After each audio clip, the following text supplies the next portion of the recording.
This is a man who never carries luggage when he goes out. After landing, he just shows his card and a private car picks him up. But this man is not a politician from any country, but a secret assassin for the US Central Intelligence Agency. Right before boarding, he had just completed an assassination in New York. The way he receives missions is also very unique. After arriving at a new location, he finds the most popular local newspaper, then checks for his needed information in a designated section. Of course, that information is all encrypted. The man uses his own decryption method to reveal target information. Then, using the decoded information, he goes to the lost and found to retrieve a mysterious briefcase. Next, he rents a hotel room for his stay. In his room, he draws the curtain, then cross-references the decoded information with items in the briefcase. Inside are not just the target's files and photos, but also all types of weapons needed for this mission. Once he confirms everything is correct, he begins to thoroughly study the target and their daily schedule. Once he fully understands the target, he locks all classified documents in a safe and begins field reconnaissance. This man's name is Evan. He has been an assassin for the CIA for many years, thanks to his serious and extremely cautious work ethic. For over 10 years, he has flawlessly completed hundreds of assassination missions. He has never failed once, and this time will likely be no different. Evan carefully observes the target's building, following his standard procedure. He needs to know the number and firepower of the security team around the target. While Evan uses binoculars to observe, someone in the building opposite is also watching. After counting the target's bodyguards, Ivan leaves his observation post. While eating in a restaurant, a small incident occurred that touched Ivan deeply. It was a family of 4 celebrating their father's birthday. That warm scene was like a stone dropped into a calm lake, creating ripples that continuously struck Ivan's most vulnerable spot. Though a cold-blooded assassin, he once had a gentle and beautiful wife. However, that was over 10 years ago. Evan's wife was named Monica. Only with her did Evan feel the warmth of a family. But that beautiful time didn't last long. Monica had an accident shortly after their marriage. From then on, Evan became a walking ghost, dedicating his entire life to working for the CIA. Still, whenever on a mission, he always carries the pendant Monica left him as a way to comfort his heart. As Evan pulled his mind back to reality, he saw Monica standing beside him, watching. He quickly turned his head to look in that direction. After a careful check, he realized it was just his imagination. The blonde girl over there just slightly resembled Monica. Just a slight resemblance was enough. Ivan still paid for the girl's meal when settling the bill. At this moment, he still didn't know the girl was secretly observing him. Though not his wife, she had an unexpectedly deep connection to him. What Evan didn't expect was that this chance encounter at the restaurant created a knot in his heart. When he lay down to rest, he couldn't fall asleep. It felt as if Monica was right beside him. He realized this state was very dangerous. As the mission was about to begin, he immediately got out of bed, took out a rifle, and began checking and reassembling it. He needed to regain his best form before acting. Soon, the time for the mission arrived. Evan drove a small boat towards the harbor he had scouted earlier. As he prepared to climb the tall tower, he noticed 2 armed guards below. The target's security manager was truly extraordinary. He realized the tower opposite the office could endanger his boss, so he stationed guards there. Evan would never let 2 petty guards obstruct his assassination plan. He quietly approached from behind, grabbed a rifle, and launched a fierce attack. Although Ivan was a cold-blooded assassin, he never harmed innocent people. Being a guard was just a living. They didn't really want to risk their lives against him, so Evan chose not to shoot them. Simply knocking them out was enough to clear his path. After subduing the 2 guards, Evan climbed to the top of the tower. As he began assembling his sniper rifle, the target arrived right on time at the office building. As the target entered, the rooftop security team immediately switched to high alert. Even at night, the observing security personnel detected something unusual on the tower. When he tried to confirm what he saw, Evan gave him no chance. Evan then repeatedly pulled the trigger, taking down each bodyguard rushing to the rescue. He killed these guards because they genuinely threatened his safety. Done with the job, Evan quickly packed his weapons and left the tower. To take down the target, he had to enter the building. From this position, he couldn't see the target at all. Evan's infiltration into the building was quite easy, as he had already dealt with most of the guards. Reaching the target's floor, just as he prepared to enter the office, he heard the elevator bell ring. Sure enough, there were still people in the building, so Ivan immediately prepared to respond. After a fierce struggle, Ivan successfully subdued the remaining bodyguard. Immediately after, he saw the main subject of this mission, a slick, overweight black man. Ivan just needed 3 shots to finish him. This was his daily routine. After assassinating this target, Ivan followed instructions and flew to Rome. Here, another assassination mission awaited him.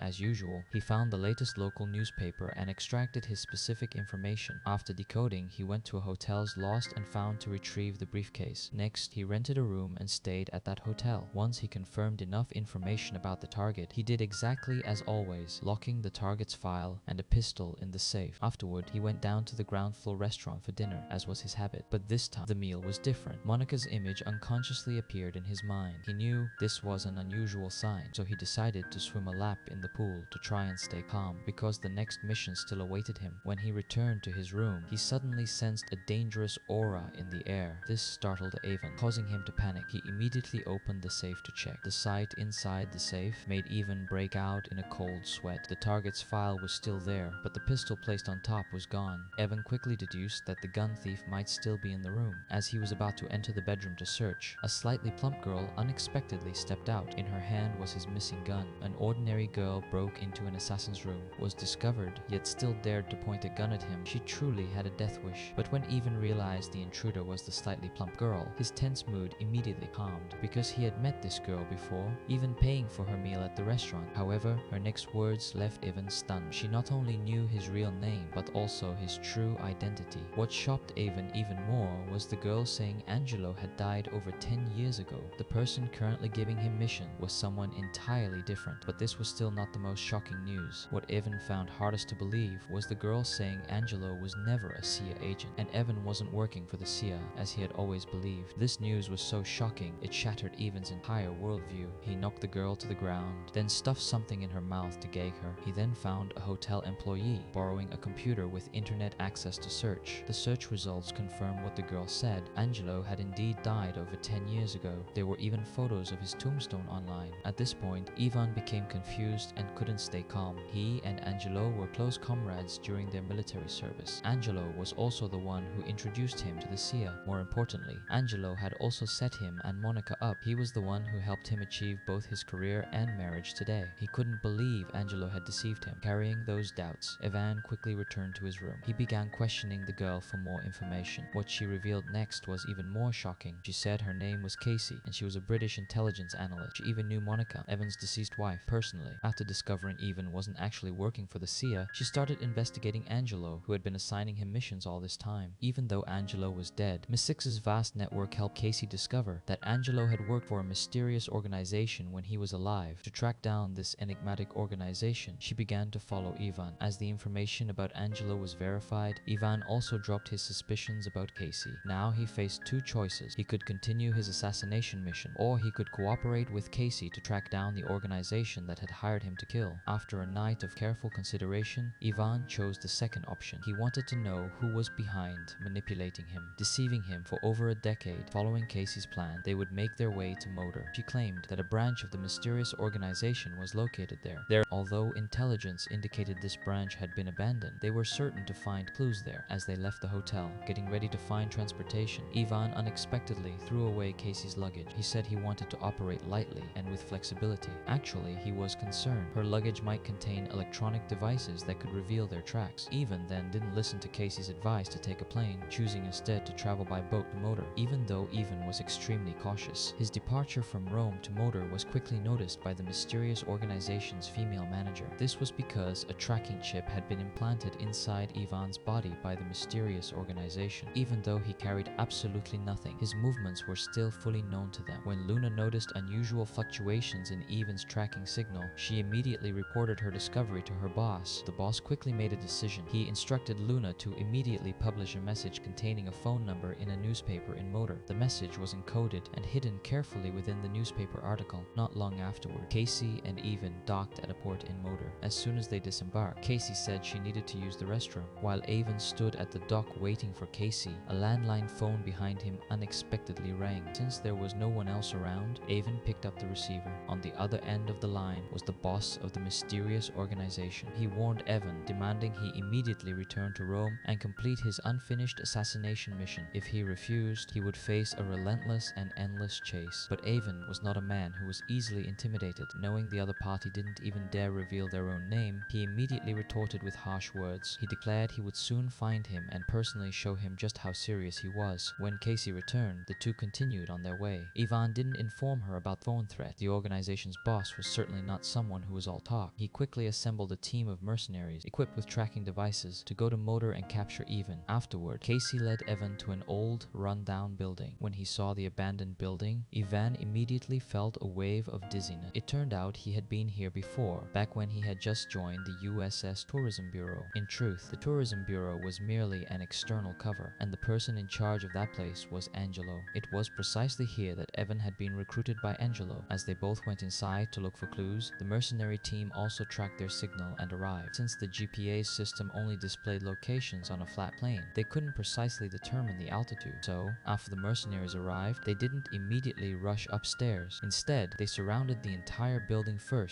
Evan was entirely unaware that he had been surrounded. He found the chair that Angelo had once used and prepared to remove the cushion. Unexpectedly, the noise he made while working was heard by the bearded leader. Evan pulled back the seat cushion, and a recording device instantly appeared before his eyes. As he was about to show Casey the tape recording he just found, he heard a noise coming from the elevator. The moment the bald mercenary stepped out of the elevator, Ivan immediately ambushed him. Evan didn't want him to reveal their location, but after a struggle, the mercenary was pushed down from the upper floor. It was completely and utterly counterproductive. The bearded man immediately ordered his subordinates to rush up and capture Ivan alive. Knowing his position was compromised, Ivan didn't lead Casey downstairs. Instead, he immediately pulled her up to the rooftop. Both quickly got onto the roof and then started running to the next building. At this point, the bearded man made another fatal error. He trusted the tracking device in his hand too much, causing his subordinates to run wildly throughout the building and miss the golden opportunity to capture Evan. Because of this, Evan easily found another escape route to the lower floor. However, their men were also at this path, and they immediately tried to stop Ivan, but Evan was a professional assassin. How could one or two soldiers stop him? He and Casey quickly broke through the encirclement and escaped, while the bearded man still hadn't realized his mistake. He was still naively relying on the satellite tracking device. When he noticed the signal weakening, unable to pinpoint Evan's exact location, he finally started to realize the problem. He could only guess that Evan had probably run to the area near the church, and he immediately yelled for his comrades to chase. At that moment, just as he predicted, Ivan and Casey had barely relaxed when the mercenaries stormed in. Mercenaries are often despised because they don't distinguish right from wrong. They simply attack their targets without caring if they endanger civilians. The tourists, witnessing them open fire in the street, panicked and scattered in all directions. Despite the large number of mercenaries, even used the crowd as a shield, quickly slipping through the church area and shaking off the bearded men. Fearing motor police would arrive and cause trouble, they were forced to retreat hastily after losing sight of their target. Having escaped danger, Ivan and Casey began to look for a device that could play cassette tapes. This was not difficult to find. They simply needed to locate an old car. They headed to the harbor and quickly found an old, dilapidated car. After that, they drove this car to find a hiding spot. Fortunately, Mix maintained a safe house in that area. Therefore, not long after, guided by Casey, Avon arrived at a safe house located in a secluded area outside the city. After Avon thoroughly checked, this house was indeed very safe and had been vacant for a long time. After settling in, Ivan removed the cassette player from the car. After some simple adjustments, he began to play the tape they had retrieved. They both patiently listened to it over and over, finally grasping a few important pieces of information. Angelo had a previous conflict with a man named Sun, and both sides had exchanged many threats. If they wanted to shed light on that mysterious organization, they had to find the man named Sun, since Angelo was no longer alive, and finding people was Casey's fort. She took charge. She immediately opened her computer and began conducting searches online. Evan didn't sit still either. When he realized he only had 2 magazines left, he immediately started making bombs. So the whole night passed, and the next morning Evan went to the nearby town to buy breakfast. When he saw a discarded newspaper, he picked it up to read, out of habit, and to his surprise, he found a message sent specifically for him to be pursued and still send messages. This immediately piqued Evan's curiosity. He quickly deciphered the piece of information and discovered it was a phone number. He immediately borrowed the serving staff's landline phone and then dialed the number. The call connected quickly, and surprisingly, the person who answered was the mysterious boss. He once again demanded Evan return to Rome to complete his unfinished mission. This time, he used Casey's life as leverage to threaten Evan. While Evan was still dealing with it, a car suddenly sped straight towards him, even though he managed to dodge aside. The sudden attack still caught him by surprise. Right after that, 2 more cars also sped toward him. The people who stepped out were none other than those reckless mercenaries. They immediately opened fire at Evan's position, with bullet volleys raining down heavily. Evan naturally refused to simply be a target for them. He risked his life and rushed towards the driver who intended to kill him. After using him as a shield against bullets, he quickly slipped into the car next to them. He floored the accelerator, driving the car away from the mercenaries' gunfire. Of course, they wouldn't let him escape so easily, immediately jumping into their cars to give chase. Evan was not foolish enough to lead them straight to the safe house. He drove around the village entrance, playing cat and mouse with them, but this tactic was quickly seen through by them, forcing him to lead them onto onto a treacherous road. This time, he abandoned the car, faking a scene like a runaway vehicle, veering off the road and falling into a ravine. Although this elaborate disguise wasn't enough to completely fool the bearded man and his accomplices, it could at least temporarily divert the mercenary. As they dispersed to search, Ivan managed to return to the safe house. He immediately told Casey to pack their belongings and leave. However, some shrewd mercenaries quickly uncovered information about a nearby British intelligence safe house. A short time later, they tracked Ivan to the location, arriving almost simultaneously. They immediately surrounded both Ivan and Casey in the house. The bearded man didn't hesitate, immediately ordering his men to empty their magazines into the safe house. The mercenaries' firepower was extremely fierce, but luckily, Ivan and Casey were not yet injured. When Evan fired the last round from his pistol, the bearded man foolishly ordered his men to rush in and check. The first soldier immediately became a casualty. The next one was ambushed by Casey, who knocked him unconscious, essentially handing them weapons. Evan and Casey's fierce counterattack stunned the bearded man. He personally opened the car trunk and pulled a machine gun from a briefcase. Will Evan and Casey be able to defend against this attack? Just as the bearded man prepared to attack the house with the machine gun, Ivan decided to stop holding back. Evan picked up his homemade bomb and threw it directly at the bearded man and his accomplices. The bomb hit the ground and exploded violently, giving them no time to react. Ivan used the smoke and fire from the explosion to pull Casey out through the garage exit. Then he seized one of the bearded men's cars, driving away quickly from the scene. The bearded man luckily survived, but his mercenary team suffered heavy losses, almost completely wiped out. However, he still refused to give up. He personally met Sean to report everything, then continued to gather more men, vowing to avenge his fallen subordinates. Once they reached a safe place, Ivan began to suspect Casey's true identity. A safe house that could be tracked down with such ease obviously couldn't be considered safe any longer, so he questioned her about her identity. At this point, Casey was forced to reveal the truth. She admitted that she had indeed worked for Missick, which was why she knew about this safe house. As for why she was expelled from the organization, she also had an explanation. It was because she insisted on investigating her mother's death that she was fired, and her mother was Monica. This news was like a thunderclap in a clear sky, leaving Ivan completely bewildered. It turned out that Casey was Monica's daughter. When Casey stated her birth date and showed Ivan the birthmark on her body, no matter how suspicious he was, he couldn't help but believe. In front of him now, Casey was truly his own biological daughter. Evan was speechless and couldn't say a word, because the last time he saw Monica, she was indeed pregnant. In response to Casey's barrage of questions, Ivan finally recounted the entire story between him and Monica. After the father and daughter resolved all their misunderstanding, Casey, as a former analyst,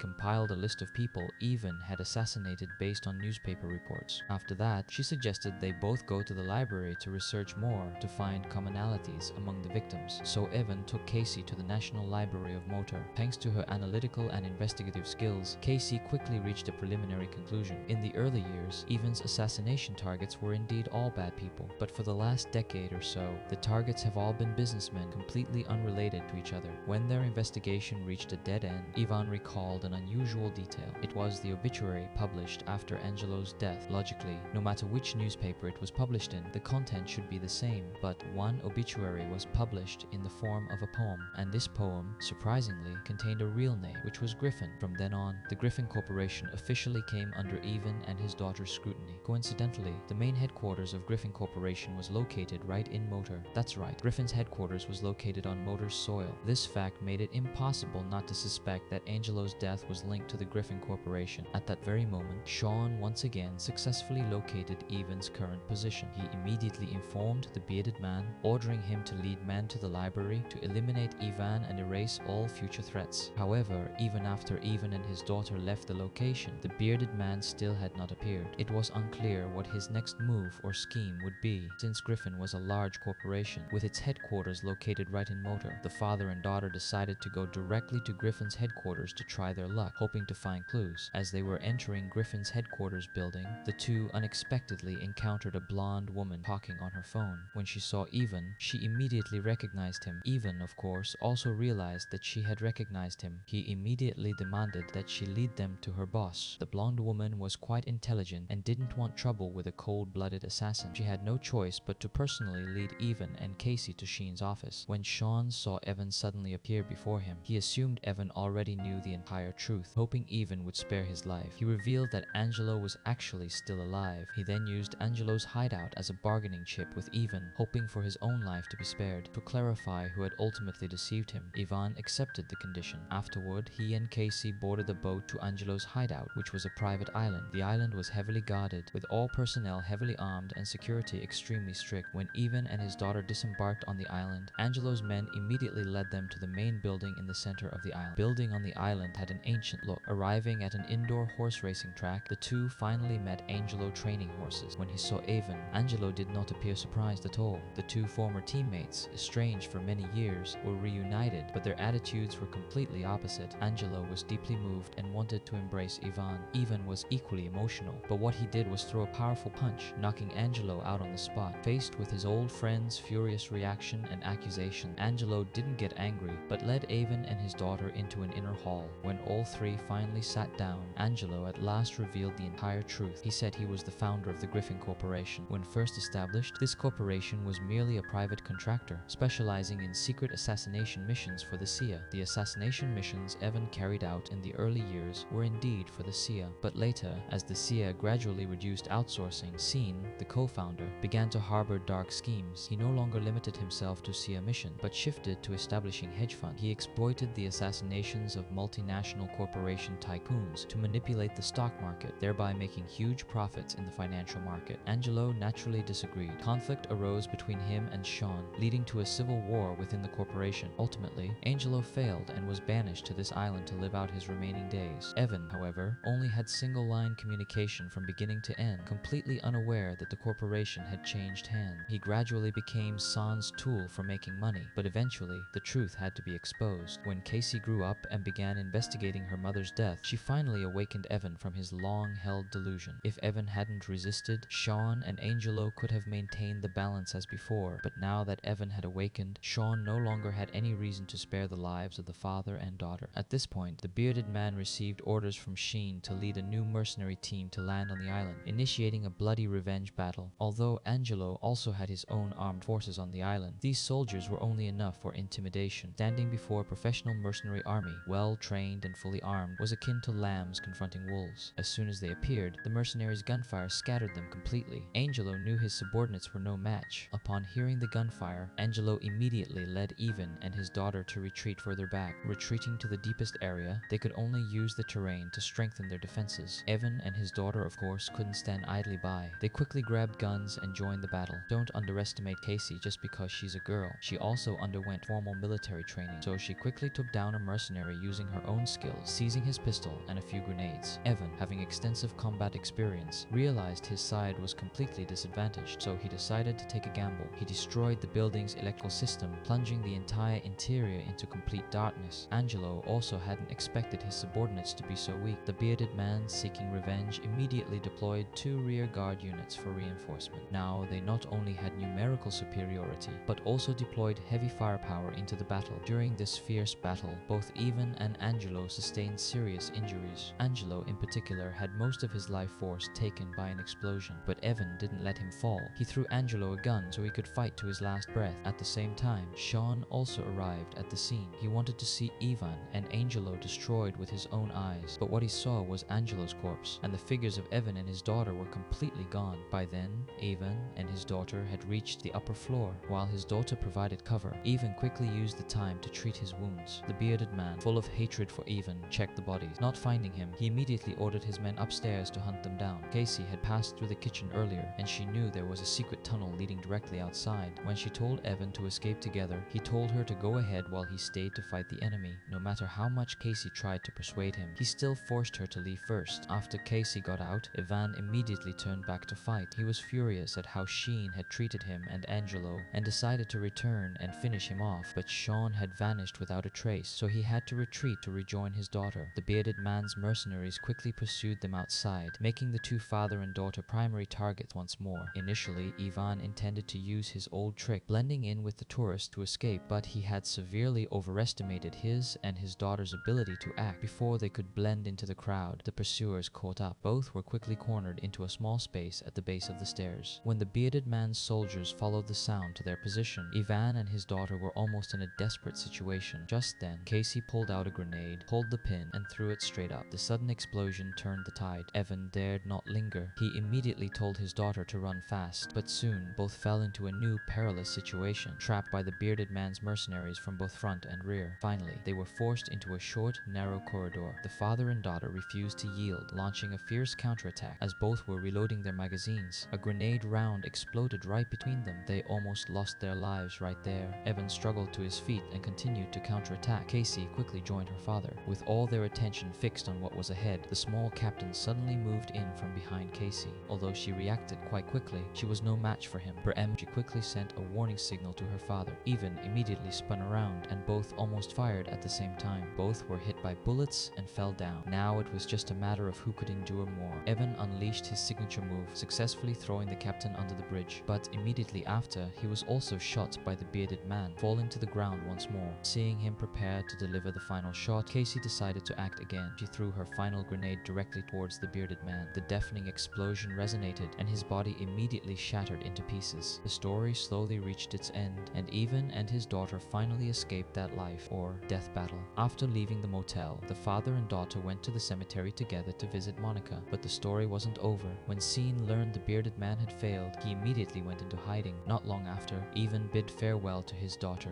embarking alone on the path of revenge. Soon after, when Shane thought the father and daughter had given up hunting him, he found a newspaper placed in his yard. When he read the newspaper section containing a warning, Evan suddenly appeared.